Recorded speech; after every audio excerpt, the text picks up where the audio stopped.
जिताने की भूमिका में लोक जनशक्ति पार्टी रामविलास रहेगी। जिस भूमिका में हम लोग मोकामा और गोपालगंज में थे, गोपालगंज में यकीनन हम लोगों ने जीत दर्ज कराई।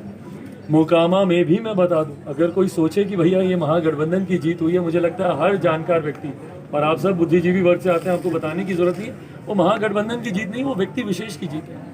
पिछली बार भी जब महागठबंधन बिना नीतीश कुमार जी के भी चुनाव लड़ा था 2020 में, 2020 में, तब भी 78,000 वोट लाया था, 78,000 कुछ 100, और इस बार जब लड़ाया तो 79,000 कुछ 100 वोट लाए, 300 या 400, मुश्किल से 600-700 वोट इनका बढ़ा है। तो भैया मुख्यमंत्री जी का वोट कहाँ गया? पिछली बार मुख्यमंत्री जी भाजपा के साथ लड़े थे तो 40,000 वोट पाए थे, तो वो 40,000 तो जुड़ना चाहिए था भाई, नहीं जुड़ता, 4,000 जुड़ता, 5,000 जुड़ता, आपका वोट तो जुड़ता उसमें। कहाँ गया मुख्यमंत्री जी का वोट? और वहीं हम लोगों का वोट जो 40,000 था पिछली बार एनडीए का, वो 63,000 गया। जो लोग दावा करते थे कि 40,000 30,000 से इनकी हार होगी, वो हार सीमित हुई। कुर्नी का आपने सवाल पूछा, बिल्कुल लोक जनशक्ति पार्टी रामविलास इसमें भी एक अहम भूमिका निभाएगी। वो सीट लोक जनशक्ति पार्टी रामविलास की रही भी है, पहले भी हम लोग वहाँ से चुनाव लड़ चुके हैं और वहाँ से हमारे प्रत्याशी की जीत भी हुई है।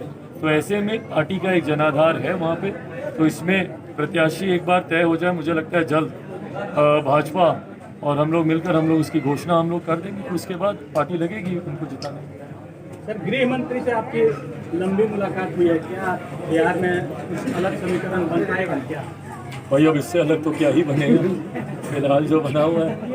गृह मंत्री जी से मेरी मुलाकात उपचुनाव के संदर्भ में हुई।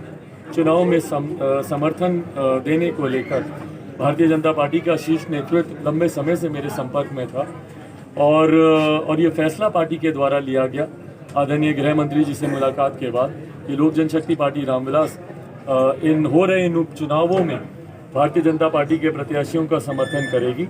गठबंधन को लेकर भी अभी चर्चा चल रही, संभवतः सब ठीक रहा तो बहुत जल्द उसकी भी औपचारिक घोषणा की जाए। आने वाले समय में एनडीए के नए चेहरा होंगे क्या मुख्यमंत्री? कौन?